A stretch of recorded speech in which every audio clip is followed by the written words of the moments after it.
Hablar con Margarita Stolbizer, también están Manuel Garrido, Adrián Pérez. Vamos a hablar de la reacción del gobierno en los últimos 2 días, las últimas 48 horas, denunciando golpismo. Golpismo de la Nata y de algunos medios, pero también de la oposición.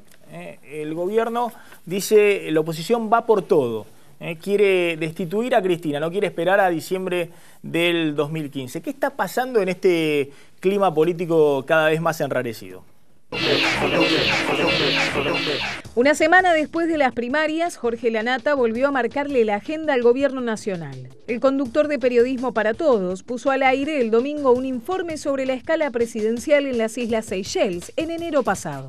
De inmediato, la Casa Rosada salió a responder a través de su cuenta oficial en Twitter y de un extenso comunicado. El diputado del FAP, Gerardo Milman, había denunciado que, según el boletín oficial, la presidenta había estado 3 días en el paraíso fiscal de Seychelles, a su regreso de una gira.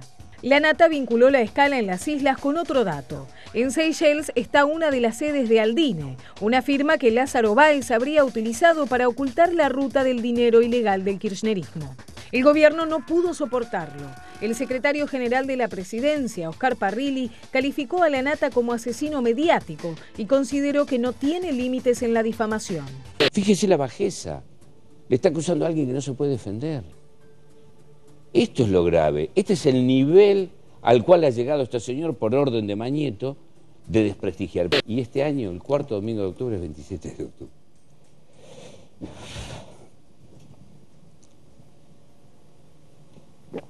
¿Qué es lo que quieren? Que la gente no recuerde a Néstor Kirchner, como seguramente lo va a recordar.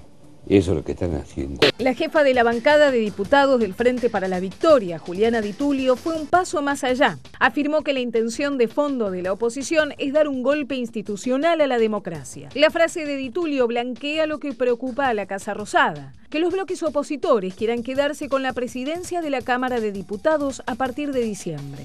Francisco de Narváez lo asumió en la campaña como su principal error después de ganarle a Néstor Kirchner en 2009. La semana pasada, la propia presidenta alertó sobre el tema en Tecnópolis. Ahí lo veo a Julián, parece Julián que quieren tu lugar en la Cámara de Diputados, en la presidencia. Y dicen que son el futuro, eso es el pasado, ya lo vi en el 2009. Cerca de Massa hay quienes promueven una movida de ese tipo, pero el líder del Frente Renovador decidió desalentar rápido y de manera tajante cualquier especulación. Dijo que a partir de diciembre será un diputado raso en el Congreso y que no asumirá ni siquiera la presidencia de una comisión. Si el kirchnerismo logra conservar el quórum propio de 129 diputados, retendrá la presidencia de la Cámara sin problemas, pero si hace una peor elección que en agosto, puede tener mayores dificultades. Ya estamos con Margarita Stolbizer. Gracias por venir, Margarita. Gracias. ¿Qué está pasando con todas estas movidas? ¿Ustedes quieren efectivamente pelear la presidencia de la Cámara de Diputados a partir de diciembre? La verdad es que esto no está en la discusión. Yo no podría ni siquiera dar sobre esto una posición terminante porque no lo hemos discutido. La verdad es que no estaba en nuestra agenda este tema, no sé quién lo ha puesto en agenda. Sí nos ha preocupado y venimos planteando desde hace tiempo que el objetivo estratégico a octubre-diciembre es recuperar equilibrio en el Congreso, que el Congreso deje de ser una oficina de levantamanos automática donde solo se trata lo que le interesa a la presidenta y cuando eso se trata es sin respetar ningún tipo de reglamento, ¿no? Estos últimos 2 años la verdad es que uno no sale del asombro sobre los mecanismos que han instalado para el funcionamiento en la Cámara de Diputados, que significa a veces el ministro informando de un proyecto que acaba de ingresar y los diputados ya están firmando su dictamen, ¿no? Solamente de esos temas, no hay ni siquiera la posibilidad de negociar temas que le puedan interesar a la oposición para impulsar. Entonces hay que recuperar equilibrio y la verdad no pasa solamente por ver si se designa el presidente o no. Ahora, ¿qué es lo que está ocurriendo? Aquí estamos frente a un gobierno que no está dispuesto a aceptar las reglas de juego de la democracia, que significa la posibilidad de una alternancia.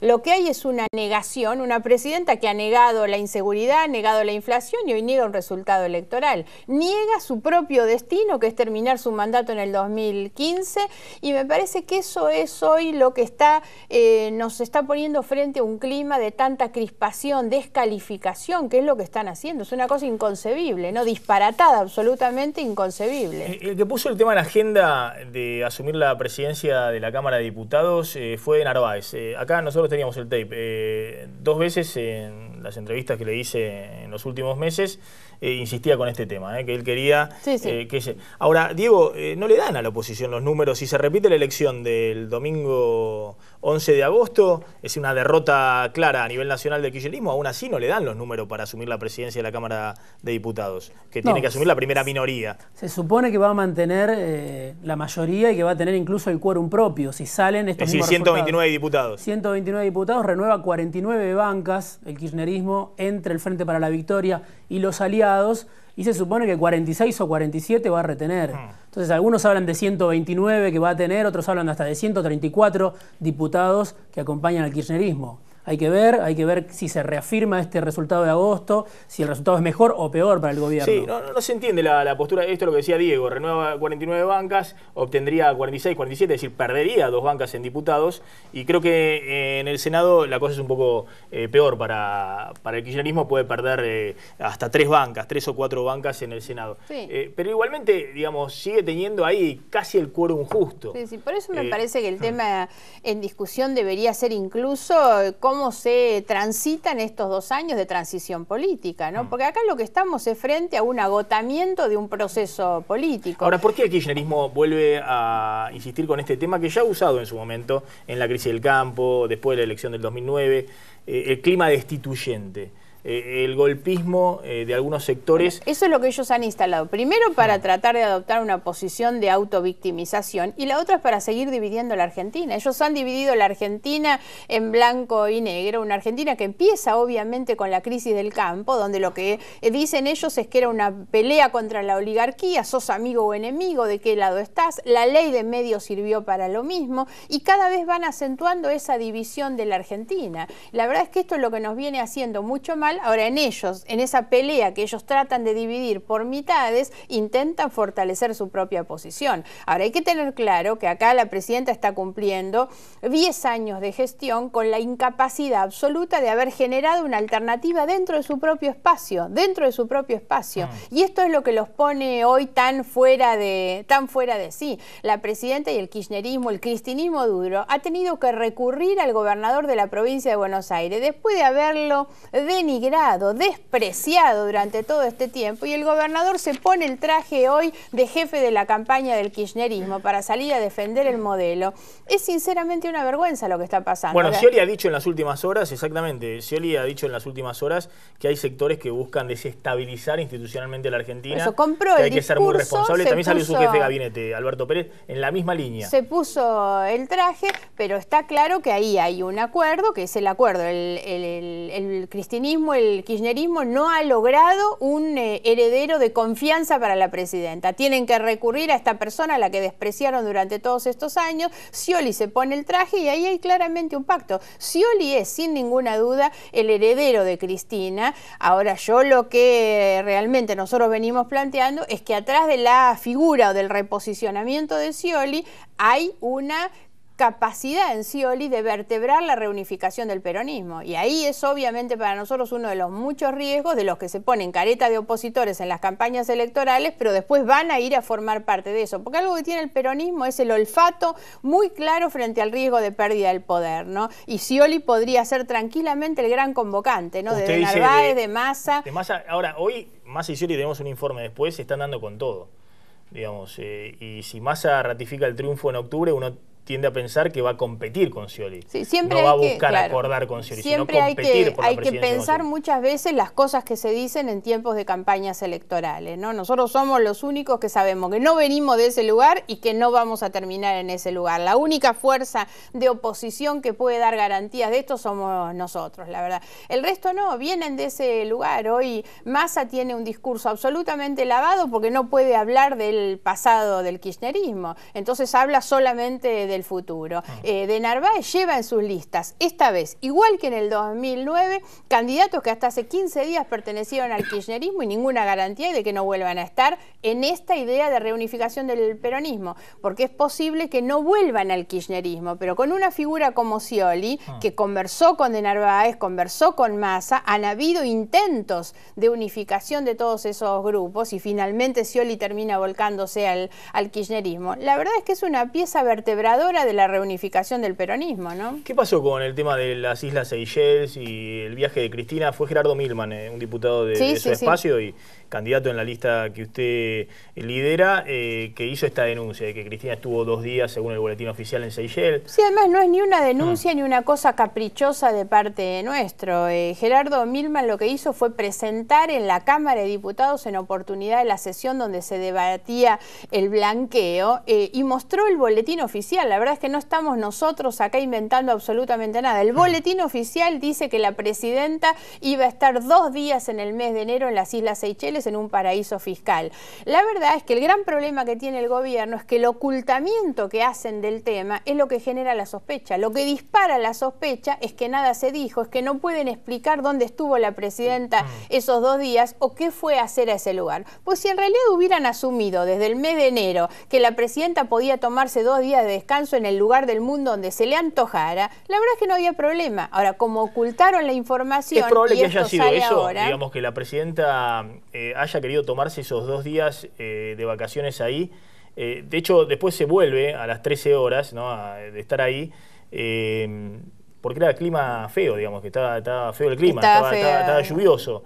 Es probable que haya sido eso. Claro, es un destino medio extraño para la presidenta, porque es un destino muy de playa, de hoteles con spa y demás. Y de lujo, sí. Claro, la verdad es medio difícil imaginar, pero insisto, si el gobierno, en lugar de descalificar a los que están dando una información como esta, que insisto es información oficial y del boletín oficial, la verdad es que dieran explicaciones, dieran información sobre lo que hizo, dónde estuvo, todo sería más sencillo. El problema es que el gobierno, no en este tema, sino en otros muchos, lo que hace permanentemente es negar la información, ¿no? Ahora, la documentación que nosotros tenemos es una documentación que debe leerse también en el marco de una denuncia que venimos sosteniendo desde hace tiempo, que son las relaciones que muchos funcionarios y amigos empresarios de la Argentina tienen con los paraísos fiscales. Porque el problema de Seychelles no es que es el lugar de vacaciones y de lujo donde se debe pagar un montón de plata la noche en un hotel. El problema es que ese es el lugar donde se constituyen sociedades offshore, sociedades truchas, justamente para lavar dinero. Y que hay empresarios vinculados al gobierno que tienen de la cuentas corrupción offshore de la Argentina, exactamente. No es distinto Seychelles a lo que es Panamá, ¿no? Ustedes están presentando también, decíamos ayer, ahora lo vamos a hablar con Adrián Pérez y con Manuel Garrido, que Massa no había introducido el tema de la corrupción en la campaña. Es decir, no había hecho su primera parte de la campaña hasta el 11 de agosto sin mencionar el tema de la corrupción. Es cierto lo que ustedes criticaban. Sí, sí, esto ahora, es así. también muestra, ganó, digamos, y ganó por 5 puntos de diferencia, lo cual muestra que en la provincia de Buenos Aires tal vez había otras urgencias también, ¿no?, desde el punto de vista de la inflación, temas económicos y demás. Massa sí mete el tema, a través de Adrián Pérez, el domingo pasado, el tema de la corrupción. Ustedes vienen acentuando ese tema como un tema fundamental. Y para tengo entendido nosotros que es un tema fundamental. Vamos a estar mañana haciendo la presentación de un informe que hemos confeccionado, un informe sobre la corrupción, el informe negro de la corrupción kirchnerista, donde nosotros mostramos lo que ha pasado durante estos 10 años. Eso va acompañado de un informe blanco de las políticas para la transparencia, porque la verdad es que nosotros creemos que hay que implementar una cantidad de cuestiones. Nosotros hemos presentado nuestra propuesta en un proyecto que hemos presentado conjuntamente con Manuel Garrido. Al tope de nuestras propuestas está la Ley de Acceso a la Información Pública, avanzar hacia un gobierno abierto, algo que en los otros países de la región ya se está haciendo y que es una gran deuda de la democracia, un proyecto además cajoneado y obturado por la propia presidenta cuando era la presidenta de la Comisión de Asuntos Constitucionales del Congreso. Al tope está eso, la creación de un fideicomiso ciego para que los funcionarios no tengan la posibilidad de acceder a una información privilegiada. Recordemos recordemos Néstor Kirchner comprando en un día $2 millones, ¿no? Bueno, hay algunas cuestiones que hay que resolver urgentemente. Entonces se trata de implementar una cantidad de políticas para la transparencia para evitar estos casos. Ahora, nuestro compromiso es hacia atrás, investigación de estos 10 años de corrupción clarísima, porque Jaime no empezó a robar 2 días antes de irse. Jaime empezó a robar y a coimear desde que asumió el gobierno con Néstor Kirchner en el año 2003. Para nosotros hay que ir hacia atrás, hay que trabajar en un nunca más de la corrupción, hay que investigar a todos los responsables durante todo este tiempo que han practicado, que han tenido este tipo de prácticas y a todos aquellos que lo han convalidado, ¿no? Tengo que hacer un minuto de tanda, pero le dejo picando una pregunta. ¿Cómo se hace para separar los casos de corrupción verdaderos, que evidentemente los hay y muchos y muy documentados, de la guerra mediática que hay, ¿no?, entre el gobierno y el grupo Clarín? Tanda de un minuto y volvemos.